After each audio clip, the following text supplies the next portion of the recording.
আমি বলছিলাম যে যারা পানি দিয়ে গোসল করে তারা জামা বদলায়, আর যারা ঘাম দিয়ে গোসল করে তারা ইতিহাস বদলায়। আমি যতটা না ঘামছি তার চেয়ে বেশি ঘামছে আমার চুনারঘাটের মাধবপুরের মানুষ। এখন ইতিহাস বদলানোর সময়। আজকে যারা অতিথি হিসাবে আসছেন, প্রধান অতিথি, আমি জানতাম যে উনি ডিজিটাল বাংলাদেশের জননেত্রী শেখ হাসিনার প্রধান এবং অন্যতম কারিগর। 11টার সময় উনি টাইম দিলেন। আমি ভাবছি যে রাজনৈতিক মন্ত্রী, আমরা আগের অভিজ্ঞতা ছিল 11টায় বললে 12:15। উনি 11টার 15 মিনিট আগে আইসা ইউএন অফিসে বসা। আমার তখন গোসলই করি নাই। উনি ফোন দিয়ে বললেন যে আমি চলে যাই প্রোগ্রামের জায়গায়। বিশ্বাস করেন, এর চেয়ে কম সময়ে আমার জীবনে মনে গোসল করি নাই। দৌড়াইয়া গিয়াতে কোনো রকম দৌড়ছি। চাকরি তো আমার যে কোনো সময় যায়। আমি মাননীয় প্রধান অতিথিকে আসলে কৃতজ্ঞতা সব সময় মুখে প্রকাশ করা যায় না, কিছু কিছু সময় হৃদয় দিয়ে অনুধাবন করতে হয়।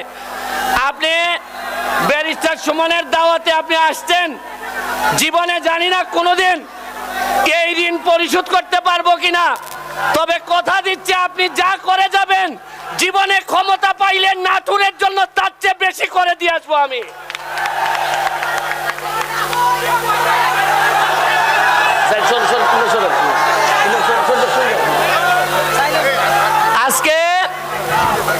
আজকে বিশেষ অতিথি হিসাবে আমাদের যারা প্রোগ্রাম শিডিউলে আমাদের হার পাওয়ারের প্রজেক্টের আমাদের সম্মানিত অতিথিবৃন্দ, আর বিশেষ করে যারার ঋণ আমি পরিশোধ করতে পারবো না, যারা আমার দাওয়াতে নিজের টাকা খরচ করে, নিজেরা কষ্ট করে বিভিন্ন প্রোগ্রাম বাদ দিয়ে চুনারঘাট মাধবপুরের মানুষের ভালোবাসার ডাকে তাদের ভাগ্য উন্নয়নে সহযোগিতা করার জন্য আসছেন। আমার সালমান মুক্তাদের, আমার ভাই তৌহিদ আফ্রিদি, আমার ভাই তাশরিফ খান, আমার বন্ধু সুলাইমান সুকন, আমার ভাই, আমাদের একটি বলার মতো গল্প আমাদের ইকবাল বাহার ভাই, আমার ভাই ফারাবি হাফিজ, আমার ভাই সুলাইমান সুকন এবং ইনতাজ সহ এখানে যারা উপস্থিত হয়েছেন, আমাদের দৌলত, আপনাদের ঋণ আমি জানি না পরিশোধ করতে পারবো কিনা, তবে যদি সুযোগ পাই কখনো যদি নির্বাচন করেন অথবা কোনো ধরনের নিজের এলাকায় যান, তাইলে মনে রাখেন আপনি দাওয়াত না দিলেও আপনার পক্ষে গিয়ে ব্যারিস্টার সুমন 2টা কথা বলে আসবে।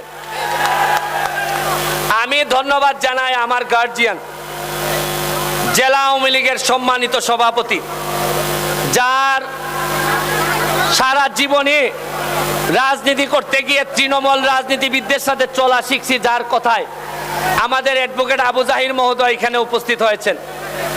আর উপস্থিত হয়েছেন আমার ভাই বানিয়াচং আজমিরিগঞ্জের মাননীয় এমপি রুহেল, ময়েজউদ্দিন রুহেল। সে নির্বাচনের আগে আমার টিমরে হারাই দিছে। বানিয়াচং আর চুনারঘাটে ফুটবল খেলা ছিল, আমারে 2-1 হারাই দিছে। সে এখন বলতেছে যে আগে যেভাবে হারাইছে এইবারও হারাইবো, কিন্তু সে জানে না যে গতবার আমি হারছিলাম যাতে তার এমপি বানাইতে পারি। আর এইবার আর হারমো না, চুনারঘাট মাধবপুর এইবার কারো কাছে হারতে পারে না। তবে আমরা হারবো না এর মানে বানিয়াচং আজমেরিগঞ্জও হারতে দিব না আমরা। মাননীয় মন্ত্রীরে বলবো, চুনারঘাট মাধবপুর হইলেই হবে না। জননেত্রী শেখ হাসিনার যে অঙ্গীকার, সারা বাংলাদেশকে যেভাবে ডিজিটালাইজেশনের দিকে নিয়ে যেতে হবে, আপনারা যে কাজ করছেন রিসিতে আমার শ্বশুর বাড়ি, এইখানে আপনারা যেভাবে 83 কোটি টাকার প্রজেক্ট করছেন, ওই সময় আমি এমপি ছিলাম না, তবে এমপি থাকলে শ্বশুর বাড়ির থেকে কিছু হইলো 83 কোটির থেকে 20 কোটি হইলো আমি নিয়ে আইতাম চুনারঘাটে।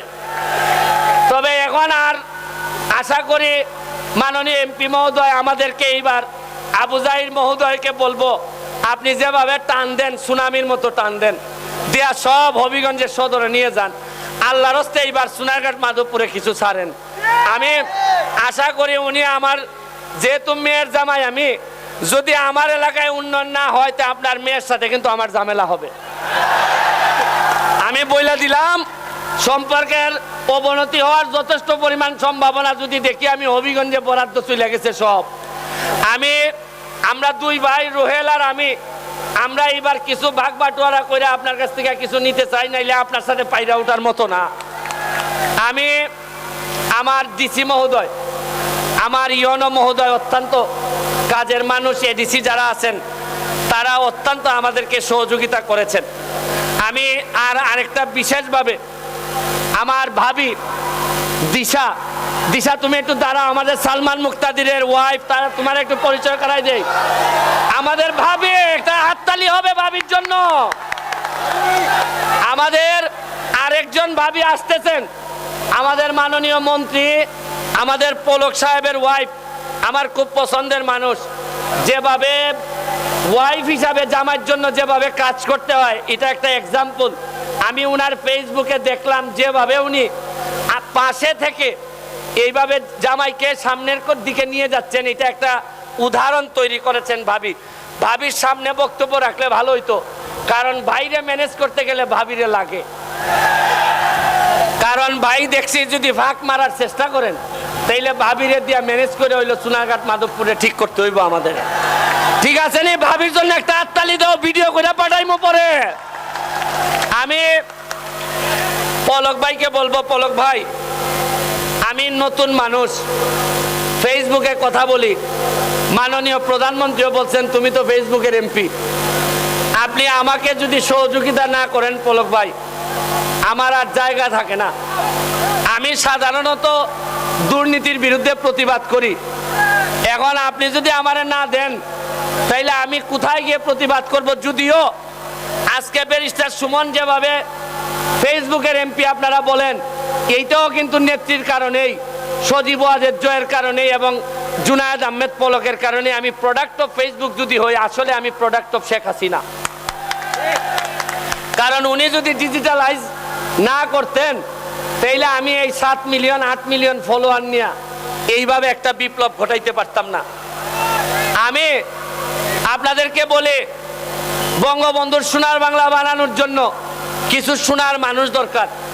সব সময় এইরকম না যে নৌকার মধ্যেই থাকতে হবে, আমরা নৌকার কিছু বাইরে থেকেও নৌকারে ধাক্কাইয়া পার করে দিব এবং বঙ্গবন্ধুরে বুকে ধারণ করে জননেত্রী শেখ হাসিনার নেতৃত্বে বাংলাদেশটারে দেখাইতে চাই। নেত্রী সংসদে, নেত্রীর সামনে আমার সিট, আমার নেত্রীর চোখ পড়ে আমার দিকে, এখন ভালো করে ফোনে কথা বলার মতো না, নেত্রী দেখা পেলে সব। তা আমি নেত্রীরে বলবো, নেত্রী সামনে আমরা যারা আছি তারাও আপনার সহযোগিতার জন্যই আছি। আমি স্বতন্ত্র এমপি হিসাবে নেত্রীর সাথে মিটিংয়ে বলছিলাম, নেত্রী আপনি যদি আমাদেরকে অনুমতি না দিতেন তাইলে আমি এত ভোট জীবনও পাইতাম না এবং আমি জীবনও দাঁড়াইতাম না এই নির্বাচনে। আমি নেত্রীরই প্রোডাক্ট, আমি বঙ্গবন্ধুর সোনার বাংলা বানানোর জন্য, নেত্রীর হাতকে শক্তিশালী করার জন্য যা যা লাগে সব করতে চাই। এই ক্ষেত্রে আমি পলক ভাইয়ের সহযোগিতা চাই। সবাই বলছেন ডিজিটাল, আমার 21টা